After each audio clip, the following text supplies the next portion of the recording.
बोलो श्री प्राणनाथ प्यारे की जय। श्री कृष्ण कन्हैया लाल की जय। सब सुंदर साथ की जय। तो प्यारे सुंदर साथ जी, आज बीतक की पूर्णावती है और इस पूर्णावती में आप सभी को हम कोटि सौ बार प्रणाम करते हुए एक बार मैं आग्रह करूँगा कि अगर आपने हमारी बीतक शुरू से लेके अंतिम चरण तक सुना है तो आप सभी को कोटि सौ बार धन्यवाद। और मैं एक बार ज़रूर चाहूँगा कि अगर आप इस बीतक को हर जनहित तक पहुँचाने में अगर सहयोग कर रहे हैं तो मैं समझूंगा कि ये बीतक हमारा पूर्ण रूप से आज पूर्णावती हो रही है। और जो लोग ऐसा नहीं किए हैं तो आप सभी से एक बार मैं आग्रह करूंगा कि आप कम से कम 4-5 लोगों को सब्सक्राइब करवा दें। हर व्यक्ति, जितने लोग सुन रहे हैं, कि जिसके द्वारा भी कोई संत महात्मा न आपके घर आंगन में आए, फिर भी वह अपने मोबाइल के द्वारा इस प्रसंग को सुन करके बीतक के आनंद की अनुभूति प्राप्त कर सकता है। और बीतक एक जीवंत कथा है जो रियली में कोई काल्पनिक चीज़ नहीं है। वास्तव में सतगुरु महाराज जी के साथ, श्री प्राणनाथ जी के साथ, हम सब सुंदर साथ जी के साथ किस प्रकार यह जागनी हुई और आज के भी डेट में जागनी हो रही है, इन सभी बिंदुओं का चर्चा है। तो अगर आप ये वीडियो किसी के पास भेजते हैं, अपने मित्र नात रिश्तेदार के पास, तो निश्चित तौर पर एक बार उनसे बोलिए कि एक बार बीतक पूरा देखें। निश्चित तौर पर उनके अंतःकरण में जो जागने का अभियान है, जो 14 लोग तक ये बाणी पसरेगी, यह भाव पूर्ण रूप से सफल होगा। इसीलिए मैं आप सभी से एक बार रिक्वेस्ट, अनुरोध करूँगा कि आज पूर्णावती के समय में यह कम से कम 5 लोगों के पास आप शेयर कर दें, जिसके द्वारा ये बाणी और ज़्यादा फैले। तो आइए प्यारे सुंदर साथ जी, धाम धनी की लाडली सखियाँ मेरा प्रणाम स्वीकार करें। और आज 31वां गौरवशाली दिवस है पूर्णावती का। सोई घड़ी सोई पल को ध्यान में रखते हुए स्वामी लाल दास जी महाराज की वंदना करते हुए उनके चरणों में प्रणाम करते हैं। और धामधनी की अपार मेहर एवं गुरुजनों की स्नेह से आज आप सभी के बीच में बीतक रख पा रहा हूँ। इसका ज्ञानामृत का आप सभी ने आस्वादन किया, इसलिए मेरे तरफ से पुनः प्रणाम स्वीकार करें। सखियों, हम पन्ना जी में धनी द्वारा की गई 6वें दिन की लीला का आनंद ले रहे हैं। सखियों, कल की चर्चा में हमने जाना कि प्राणनाथ जी ने छत्रसाल जी को बतलाया कि सुंदर साथ का खर्च तो मेरता के राजा राम भाई और बहुत से सुंदर साथ के सहयोग से चलता है। महाराजा छत्रसाल जी को शोकेड हो गया। उन्होंने हार्दिक दुख हुआ, कुछ भी बोल नहीं सके। खुद को धिक्कारते हुए मन ही मन कह रहे हैं कि सारे सुंदर साथ यहाँ 3 वर्षों से रह रहे हैं और तूने सेवा की कोई व्यवस्था की ही नहीं। बलदीवान ने कहा, छत्ता तू सेना लेकर निकल, राजा और जागीरों से कह दो कि औरंगजेब को कर देना बंद करें और तुम्हें देवें। तुम्हारी रक्षा का भार मैं लेता हूँ। यदि वे मान गए तो ठीक, नहीं तो युद्ध करके जीत कर हम उन्हें अधीन कर लेंगे। इससे जो धनराशि आएगी उसका चौथा हिस्सा सुंदर साथ की सेवा में लगा देंगे। इससे दोनों लाभ होंगे, एक तो राज्य भी बढ़ेगा, दूसरा सुंदर साथ की सेवा भी होगी। इसके पश्चात महाराजा छत्रसाल जी सायंकाल श्री प्राणनाथ जी की सेवा में आए। उन्होंने प्रार्थना की कि हे धामधनी, मैं संपूर्ण सुंदर साथ की सेवा करना चाहता हूँ। यही मेरी इच्छा है कि राजा राम और झांझन भाई भी सपरिवार यहाँ आ जाएं तथा आपके चरणों की सानिध्यता का आनंद लें। श्री प्राणनाथ जी ने कहा, तुम प्रातःकाल अपना घोड़ा लेकर आना, कुछ अति आवश्यक के कार्य है। जो आज्ञा कहकर छत्रसाल जी चले गए। अगले दिन निश्चित समय पर उन्होंने प्रिय घोड़े भले भाई के साथ उपस्थित हुए। विजयदशमी का दिन था। स्वामी प्राणनाथ जी ने ऐसा पर्व करके छत्रसाल जी को चमत्कारी तलवार और पान का बीड़ा भेंट देते हुए आशीर्वाद दिया और कल तुम अपने घोड़े पर बैठकर उसे दौड़ाना। जो ये परंपरा प्यारे सुंदर साथ जी आज भी विजयदशमी के दिन खिजड़ा मंदिर में होता है। सभी सुंदर साथी इकट्ठा होते हैं। आप भी अपने जीवन में कोई भी चीज़ अगर आप प्राप्त करना चाहते हैं तो ज़रूर विजयदशमी के दिन जा कर के पन्ना में वो बीड़ा आप ग्रहण करें और राज्य महाराज से अर्जी करें कि ये मेरी मनोकामना पूर्ण होवे। और स्वामी प्रेरणानाथ जी ने कहा कि हे छत्रसाल, ये मेरा वरदान है, जहाँ जहाँ तुम्हारा घोड़ा दौड़ेगा उस स्थान पर हीरे निकलेंगे। उगले तब वसुधा हीरा। छत्रसाल जी ने भले भाई घोड़े पर सवार सूर्यास्त तक घोड़ा दौड़ाया और लौट आए। और सखियों, आज भी पन्ना की धरती पर हीरे निकलते हैं। इंडिया में उत्पादित हीरे का 96% उत्पादन बुंदेलखंड में होता है। सखियों, आज भी पन्ना जी में दशहरे अर्थात विजयदशमी के दिन उसी स्थान जिसे खिजड़ा मंदिर कहते हैं, पन्ना जी के पुजारी द्वारा श्री छत्रसाल जी के वंशज को पान, बीड़ा और तलवार प्रतीक के रूप में प्रदान की जाती है। छत्रसाल जी बोले, धामधनी, यह तो मेरी सेवा नहीं हुई। मेरी प्रार्थना है कि मैं सेना सजाऊं, आपके हाथों पर सर्वेश्वर के रूप में बैठाऊं तथा मैं स्वयं सेनापति के रूप में चलूं। छत्रसाल जी बोले, धामधनी, यह तो मेरी सेवा नहीं हुई। और राज्यों पर हमले करूं तथा वहां के पंडितों और मौलवियों से आपका शास्त्रार्थ कराऊं, उनसे लिखित भी लूं कि आप ही श्री विजयाभिनंद निष्कलंक बुद्ध तथा आखरुल इमाम मेहदी हैं। हारे हुए राजाओं से मैं कर वसूल तथा चौथाई भाग सुंदर साथ की सेवा में खर्च करूं। श्री प्राणनाथ जी ने स्वीकृति मिल जाने पर महाराजा छत्रसाल जी ने सेना तैयार की और स्वयं सेनापति बने। राठ, खड़ौत, जलालपुर तथा कालपी पर उन्होंने चढ़ाई की। यहाँ पर काजियों तथा मुल्लाओं को एकत्रित किया। उसने श्री प्राणनाथ जी की कुरान हदीसों पर चर्चा करवाई गई। उन्होंने हार मानकर लिखित में दे दिया कि ये प्राणनाथ जी ही आखिरी इमाम मेहदी हैं। जब बादशाह के पास कालपी के मौलवियों का लिखा हुआ पत्र पहुंचा तो उसमें सिर नीचा कर लिया, लेकिन उनके अहंकार ने उसे श्री प्राणनाथ जी के चरणों में नहीं आने दिया। सखियों, जब से दिल्ली में श्री प्राणनाथ जी का संदेश लेकर गए हुए सुंदर साथ को औरंगजेब के सलाहकारों ने यातना दी थी, तभी से औरंगजेब का पतन प्रारंभ हो गया था। प्रतिदिन उनकी फौज तथा खजाने में कमी आती गई। औरंगजेब के देह त्याग के समय तक खजाना बिल्कुल खाली हो गया था। औरंगजेब ने बुंदेलखंड पर सबसे अधिक आक्रमण किया। उसने दर्जनों बड़े बड़े सेनापतियों को बड़ी बड़ी सेनाओं के साथ भेजा, लेकिन जिस प्रकार सूखी घास अग्नि में जलकर राख हो जाती है, वैसे ही सभी मुगल सेनापतियों तथा उसके सैनिकों का हाल हुआ। उसने सैनिकों का हाल हो गया था। सखियों, हम महाराजा छत्रसाल के जयकारे लगाते हैं, कोई भी शुभ कार्य में उनके जयकारे होते हैं। केवल वे राजा ही नहीं थे, इस दृष्टिकोण से नहीं, उनमें 5 आदर्श गुण भी थे जिन्हें आदर्शों के कारण उनकी पूजा होती है। अर्थात राजाओं की पूजा कौन करता है? राजा तो इस देश के हजारों हुए थे, कभी किसी राजा के मंदिर में पूजा नहीं होती। पूजा तो ऋषियों की, संतों की, गुरुओं की होती है, परंतु महाराजा छत्रसाल ऐसे राजा हो गए जिनकी पूजा मंदिरों में भी हो रही है। छत्रसाल एक आदर्श राजा थे।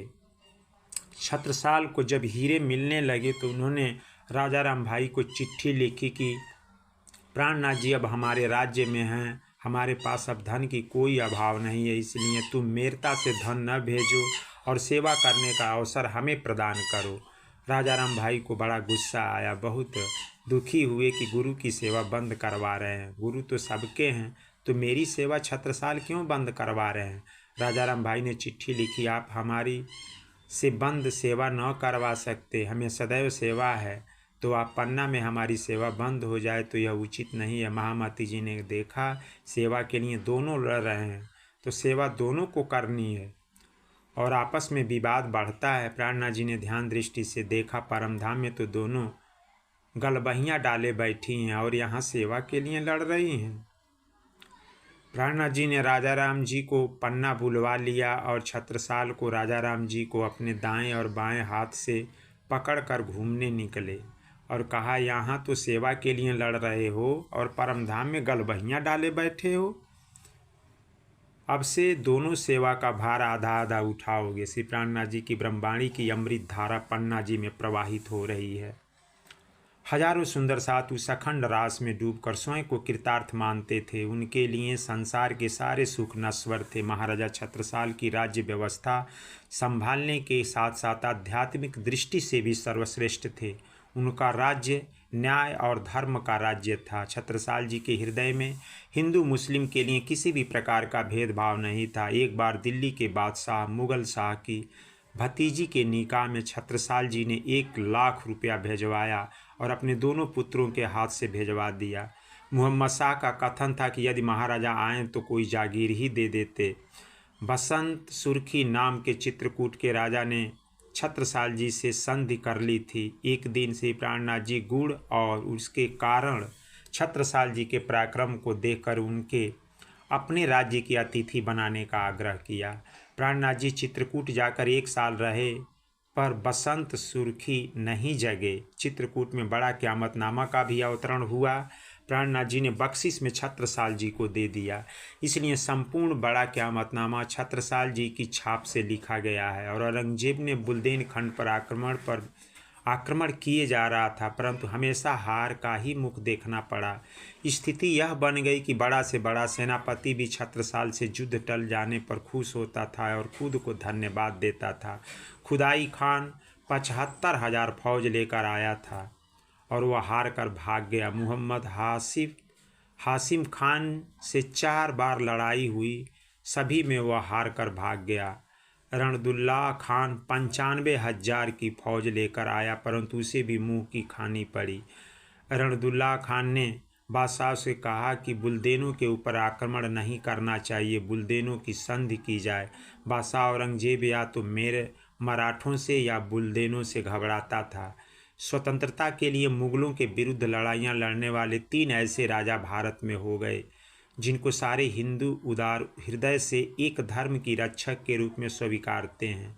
उनमें से एक महाराजा प्रताप जो मेवाड़ के शासक थे, दूसरे वीर शिवाजी जो मराठा सम्राट थे और तीसरे वीर महाराजा छत्रसाल जी जो बुंदेलखंड के शासक थे। ये तीनों राजा मध्य युग में हिंदू धर्म, हिंदू संस्कृति की रक्षा के लिए आजीवन खड़े रहे। मुगल शासक हिंदू मंदिरों को तुड़वाकर वहाँ पर मस्जिद बनवा दिया करता था। उदाहरण के रूप में अयोध्या, काशी, मथुरा में आप देख भी सकते हैं कि वहाँ पर मंदिरों को तोड़कर मस्जिद बनाई गई है, परंतु औरंगजेब बुंदेलखंड के मंदिरों को नहीं तोड़ पाया क्योंकि महाराजा छत्रसाल जी ने बुंदेलखंड के सारे मंदिरों की सुरक्षा की थी। खजुराहो में कितने बड़े बड़े मंदिर बने हैं, वहाँ के सारे मंदिर की सुरक्षा महाराजा छत्रसाल ने की। आज खजुराहो मंदिर को बने हुए 1000 साल हो गए। महामती प्राणनाथ जी का आशीर्वाद सर्वत्र है। कभी पंडित लोग शास्त्रार्थ के लिए आते हैं, छत्रसाल जी उनके भी छक्के छुड़ा देते हैं। राणा प्रताप सिंह नाम का बुंदेलखंड हुआ, उनको भी छत्रसाल जी ने पराजित कर दिया। छोटे बड़े बुल्देन जागीरदार लोगों ने भी सिर खड़ा करते हैं, उनको छत्रसाल जी युद्ध में परास्त कर अपने अधीन कर लेते हैं। ऐसा सबलता, सक्षमता और शौर्य महामती प्राणनाथ जी की कृपा से छत्रसाल जी को मिली है। छोटे छोटे बुल्देन जागीरदार लोग भी सिर खड़ा करते हैं, उनको छत्रसाल जी युद्ध में परास्त कर अपने अधीन कर लेते हैं। इस प्रकार खान दिलावर, दराब खान, तहबब्बर खान, लतीफ़ खान, अब्दुल समद, मिर्ज़ा सदुद्दीन, हामिद खान, बहलोत खान, शेख अनवर, मोहम्मद अफजल, शमशेर खान आदि बड़ी बड़ी सेनाएं लेकर आए, किंतु या तो वे हार कर भाग गए या बंदी बना गए या मृत्यु का वरण कर लिए। महाराजा छत्रसाल जी ने लगभग 252 लड़ाई लड़ी, जिसमें 52 प्रमुख थी। श्री प्राणनाथ जी का वरद हस्त महाराजा छत्रसाल पर इस प्रकार था कि किसी में भी पराजय नहीं हुई। एक दिन औरंगजेब ने अपने सभी पुत्रों को बुलाया और नसीहत दी कि तुम कभी भी छत्रसाल पर आक्रमण नहीं करना। पुत्रों ने पूछा कि इसका क्या कारण है, क्योंकि उनके पास हमसे अधिक सेना है, न अधिक धन है। औरंगजेब ने यह बात नहीं है, कहा कि ये बात नहीं है, छत्रसाल के पास खुदाई ताकत है। छत्रसाल आखिर की इमाम मेहदी की सेवा में है, इसलिए उनसे कोई भी नहीं जीत सकता। सखियों, जीवन के अंतिम समय में भी औरंगजेब ने पत्र द्वारा अपने पुत्रों को सावधान किया तथा अपनी भूलों का पश्चाताप किया। औरंगजेब का आजम के नाम से अंतिम पत्र का मजमून आपकी सेवा में मैं आज यहाँ पर बता रहा हूँ कि अल्लाह तुम्हें शांति बख्शे। मेरा बुढ़ापा आ गया है और मेरी कमजोरी निरंतर बढ़ रही है। मेरे पट्टों में ताकत नहीं रही। मैं अकेला आया था और अकेला ही जा रहा हूँ। मैं नहीं जानता कि मैं कौन हूँ और मैं क्या करता रहा हूँ।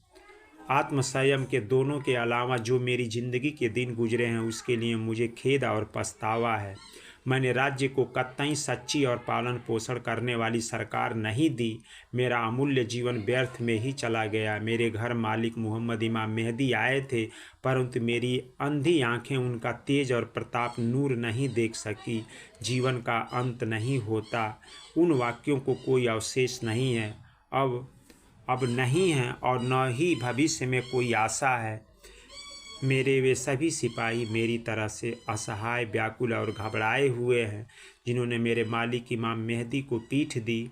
मैं अब आशंका तथा कंपन की स्थिति में हूँ, जैसे पिघलती हुई चांदी।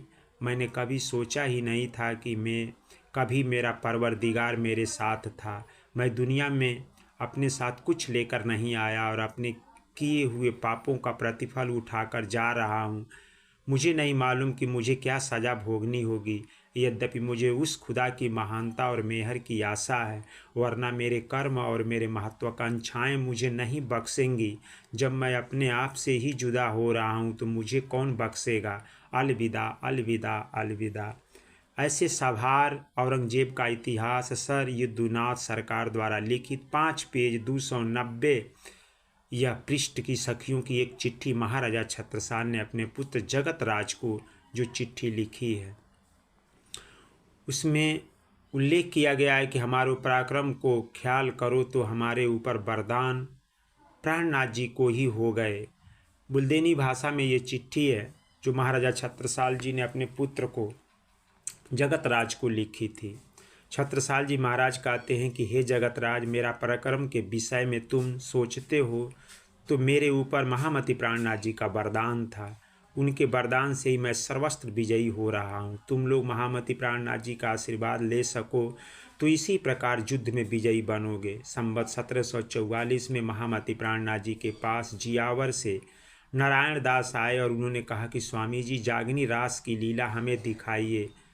किन्हीं अरज नारायण दास, मोहि कृपा करो मैं दास, आप जियावर तब गुण धारे, मेरी त्रिपाठ दूर कली टोरे। और इस तरह वृत्तांत मुक्तावली में ब्रजभूषण महाराज जी लिखते हैं कि जियावर ने महामती प्राणनाथ जी सुंदर साथ को लेकर पधारे। एक तालाब के किनारे जागनी रास की लीला हुई। स्वयं प्राणनाथ जी अपने सिर पर मुकुट धारण कर ज्ञान की बंसी बजाते हुए सुंदर साथ को जागनी रास की लीला का अनुभव कराया। शरद पूर्णिमा की तिथि से यह रास शुरू हुई थी। कार्तिक पूर्णिमा तक जागनी रास की लीला होती रही। 1 महीने तक सुंदर साथ ने जागनी रास का आनंद प्राप्त किया। इसी को स्पष्ट करते हुए सनंद ग्रंथ में महामती प्राणनाथ जी कहते हैं कि जब पूर्ण सदी 11वीं तब जागनी रास तमाम, मन चाहा सुख दे सबो हंसते उठे घर धाम। जागनी रास की लीला पद्मावतीपुरी धाम पन्ना में शरद पूर्णिमा में सदा पर्व के रूप में मनाने की परंपरा प्राणनाथ जी ने प्रारंभ की, जो आज भी भव्य रूप से यह उत्सव मनाया जाता है। प्यारे सुंदर साथ जी, इसलिए सभी सुंदर साथ चाहे साल में जाएं या न जाएं, लेकिन मैं आप सभी से आग्रह करूंगा कि आप जरूर पन्ना पधार करके शरद पूर्णिमा का रास का अनुभूति आप लेवें और अपने आप को सखी का भाव अंदर जागरण करें। सखियों, सभी सुंदर साथ श्री प्राणनाथ जी को पूर्ण ब्रह्म का स्वरूप मानते थे। जब श्री प्राणनाथ जी की चर्चा करते तो सुंदर साथ को वाह्य नेत्रों से ही परम धाम में विराजमान पर ब्रह्म के युगल स्वरूप के दर्शन होने लगते थे। सुंदर साथ के आनंद की कोई सीमा नहीं थी। सभी सुंदर साथ श्री प्राणनाथ जी को श्रीराज जी स्वरूप मानकर बड़े मन योग से उनकी 8 पहर सेवा में उपस्थित थे। और बायूजी महारानी का धाम जाने का समय आ रहा है। बायूजी महारानी ने श्री प्राणनाथ जी से कहा कि हे स्वामी जी, आप धाम जाने की बात कर रहे हैं। जिस इंद्रावती सखी ने संसार में सबको जगाने का कार्य किया है, ऐसे सखी परम धाम में जगेगी तो सबसे पहले उसका स्वागत कौन करेगा। श्री प्राणनाथ जी महाराज उस समय मुस्कुराते हैं। प्राणनाथ जी समझ गए कि तेज कुंवरी अमलावती सखी मुझसे पहले परम धाम में जागना चाहती है। बायूजी महारानी प्राणनाथ जी को कहती हैं कि हे स्वामी जी, हम आपसे पहले परम धाम में जाकर आपके स्वागत की तैयारी करूंगी। बायूजी महारानी निकल पड़ी और किलकिला नदी के किनारे बगीचे में जाकर एक स्थान में विराजमान हो जाती हैं। उसी समय उनके अंदर दिव्य चेतना परमधाम चली गई। बायू जी महारानी का केवल 42 वर्ष की अल्पायु में धाम गमन हो गया। बायू जी महारानी ने सारा जीवन सुंदर साथ की और प्राणनाथ जी की सेवा में अर्पित किया। दुख की यह विशेष घड़ी आई जिसमें बायू जी ने अपने पंचभौतिक तन का परित्याग कर दिया। संवत 1750 में बायू जी महारानी का धाम गमन हुआ। जब उनके शरीर का दाह संस्कार किया गया तब उनके शरीर का दाह जब किया गया तो सुंदर साथ अपने को रोक न सके। न जाने कितने पुरुषों, स्त्रियों और बच्चों ने स्वयं को उसी जलती हुई चिता में अपने आप को झोंक दिया। इस घटना के बाद पन्ना धाम में किसी भी विरक्त या आध्यात्मिक व्यक्ति वाले लोगों के दाह संस्कार पर रोक लगा दी गई। श्री बायू जी महारानी की आत्मा सुंदर साथ के इस कष्ट को सहन नहीं कर सकी। उन्होंने प्रत्यक्ष दर्शन देकर सांत्वना दिया कि मैं कहीं भी नहीं गई हूँ। श्री बायू जी महारानी के दर्शन से सभी सुंदर साथ में प्रसन्नता की लहर दौड़ गई। सखियों, जिस स्थान पर उन्होंने सुंदर साथ को प्रत्यक्ष दर्शन दिया था आज भी उस स्थान का मंदिर है जिसे हम बायू जी का मंदिर कहते हैं, जो हम सबकी अटूट श्रद्धा का केंद्र है। सखियों, आज भी यदि हम सच्चे दिल से बायू जी के मंदिर में कोई मन्नत मांगते हैं तो ये अवश्य पूरी होती है। बोलिए बायू जी महारानी की जय। और उस दिन से पन्ना जी में दाह संस्कार नहीं किया जाता, मृतदेह को समाधि दी जाती है। अब प्रश्न उठता है कि बायू जी महारानी पहले धाम क्यों गई? क्योंकि प्राणनाथ जी ने कुछ दिनों पहले धाम जाने का संकेत दिया था। तब बायू जी महारानी ने कहा जब आप धाम जाओगे तो वहाँ आपका स्वागत कौन करेगा, इसलिए बायू जी महारानी पहले धाम गई। और परम धाम में तो सभी साथ को जगाना भी है, जागना भी है, परंतु धाम हृदय में बनने से पहले हृदय को पवित्र और धाम बनने के लिए तारतम मंत्र लिया जाता है। अर्थात पहले श्याम जी महारानी जी का हृदय में आगमन होता है। श्याम जी नु अंग हो सुंदर साथ, जब श्यामा जी के आगमन हृदय में होगा तभी तो धामधनी जी हृदय को धाम बनाकर आएंगे। सखियों, इस संसार में 7 चिरंजीवी अनादिकाल से जीवित हैं जिनकी कभी भी मृत्यु नहीं हुई। महाप्रलय तक अपने तन को रखने का उन्हें अधिकार है। वे व्यक्ति हैं हनुमान जी, विभीषण जी, बलि जी, परशुराम जी, अश्वत्थामा और कृपाचार्य और वेद व्यास जी। यद्यपि योग द्वारा पंचभूतों पर विजय प्राप्त करके योग निमय शरीर प्राप्त कर लेने पर बुढ़ापे और मृत्यु के ऊपर विजय पा ली जाती है, लेकिन अधिकतर महापुरुषों ने ऐसा नहीं किया क्योंकि उन्हें अपनी पंचभौतिक तन के प्रति मोह था ही नहीं। सखियों, आइए श्री प्राणनाथ जी के जीवन पर संक्षेप में हम चर्चा कर दें कि श्री प्राणनाथ जी का जन्म विक्रम संवत 1675 अश्विन मास के कृष्ण पक्ष की चतुर्दशी को जामनगर में हुआ था। श्री प्राणनाथ जी के पिता केशव ठाकुर एवं माता धन बाई थी। सखियों, हम सुंदर साथ के जीवन का सबसे दुखद क्षण आने वाला था। सावन का महीना, कृष्ण पक्ष की तृतीया, श्री महामती जी उस दिन मौन धारण कर समाधिस्थ हो गए, अर्थात योग समाधि ले ली। योग समाधि लेने से पूर्व उन्होंने भोजन भी छोड़ दिया था। श्री प्राणनाथ जी को अपने जीवन का सर्वस्व मानने वाले सुंदर साथ भला कैसे भोजन कर सकते थे? संध्या समय श्री प्राणनाथ जी योग निद्रा टूटी। उन्होंने जब सुंदर साथ को बिना कुछ खाए पिए उदास मन बैठे देखा तो श्री प्राणनाथ जी ने सबको सांत्वना दी और कहा कि खिचड़ी का प्रसाद ग्रहण करने का निर्देश दिया।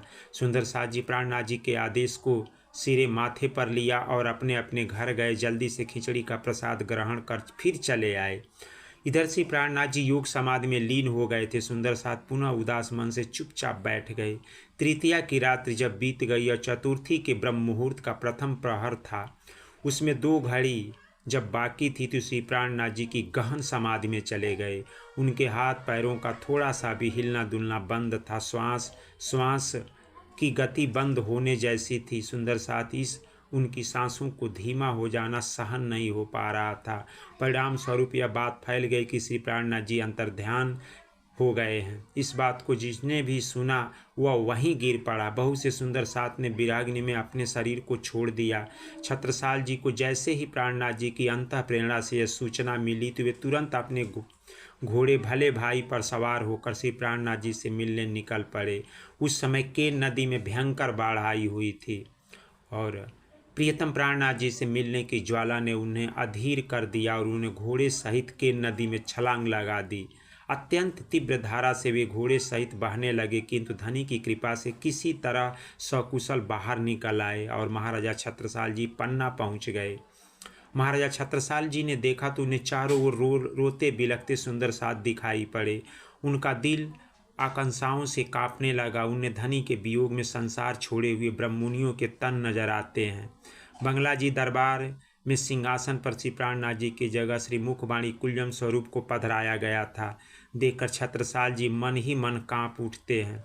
श्री प्राणनाथ जी को अन्यत्र पधराया हुआ देखकर किसी अनिष्ट की आशंका से वे व्याकुल हो जाते हैं। वे विरह में डूबकर अपने प्राण वल्लभ प्राणनाथ जी को पुकारते हैं, लेकिन जब श्री प्राणनाथ जी कुछ भी नहीं बोलते, जिस विजयी तलवार से जीता वीर बुलखिंडों का भूखंड, जिसकी तेज धार से काटे कटिल रिपुरंद के नूर मुंड, रह सकता मैं नहीं एक खिन जग में बिना तुम्हारे कंत, आज वही तलवार करेगी मेरे जीवन का अंत। और कमर से फेंट खींच ली छत्रसाल जी ने भर आवेश। उसी समय कुछ पलक प्रबलित मुस्कुराए श्री प्रावेश, और कुछ ही समय बाद हंसते हुए प्राणनाथ जी ने छत्रसाल जी का हाथ पकड़ लिया और स्नेहपूर्ण अजस्वी वाणी से कहा कि छत्ता, क्या तूने केवल मेरे तन को ही प्राणनाथ जी समझा है? यह तन के नदी में जब तुम्हारा घोड़ा डूब रहा था तो मैंने उसे बचाया था। तुम्हारे घोड़ों के पांचों पाँवों के निशान अब भी मेरे पीठ पर है। मैं तो अब गहन योग समाधि में जा रहा हूँ, लेकिन यह न समझ लेना कि मैं तुमसे अलग हो गया हूँ। मैं पल पल हर सुंदर साथ के पास रहूँगा। हे छत्ता, देश विदेश में जहाँ जहाँ भी सुंदर साथ हैं उनको परमधाम की तरह से चलना और ब्रह्मवाणी की ज्योति को फैलाना तुम्हारे प्रथम कर्तव्य है।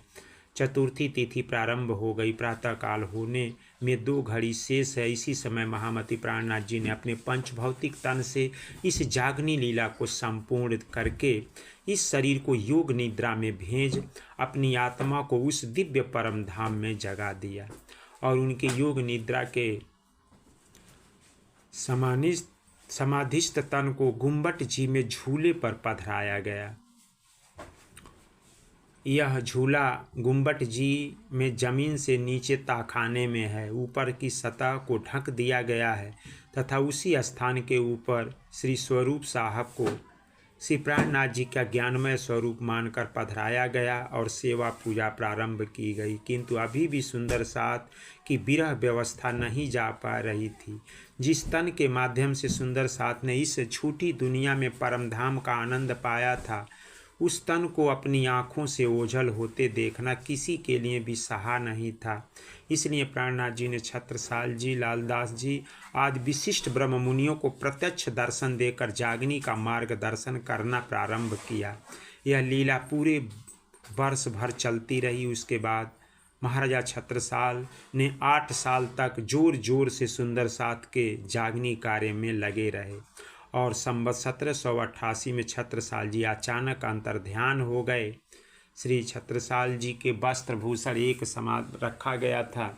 उसी वस्त्रभूषण को समाधि स्थल बना करके आज भी यह समाधि महाराजा छत्रसाल की बनी हुई है और वह आज भी इस पंचभौतिक शरीर से ही पूर्ण रूप से जीवित हैं। आसबाई इन समय लागत है चरण सी, राज हेत कर बुलावन, प्रसन्न होय के मन। आसदाई लालदास जी महाराज की सूरता का नाम है और चरणों में लगकर प्रणाम कर रही है। श्री राज जी उनको प्रसन्न होकर बुला रहे हैं।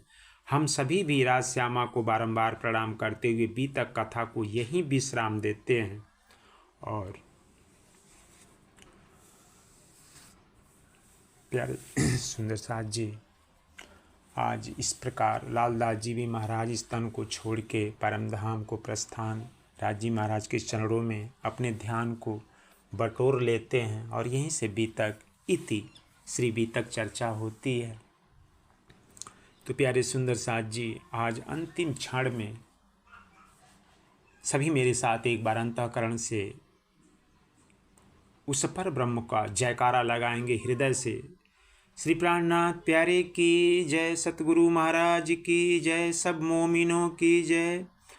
और इस प्रकार महाराजा छत्रसाल को अर्जी लगाते हुए जो आज भी जागनी कर रहे हैं उस जागनी को आप लोग सफल बनाएं और आप जहाँ भी रहते हो वहाँ सभी सुंदर साथ को यह ज्ञान भेजें और सर्वत्र ब्रह्मांड में इस जागनी ब्रह्मांड की लीला को प्रकाशित होने दें। इन्हीं शब्दों के साथ अभी तक की अंतिम चरण में आप सभी को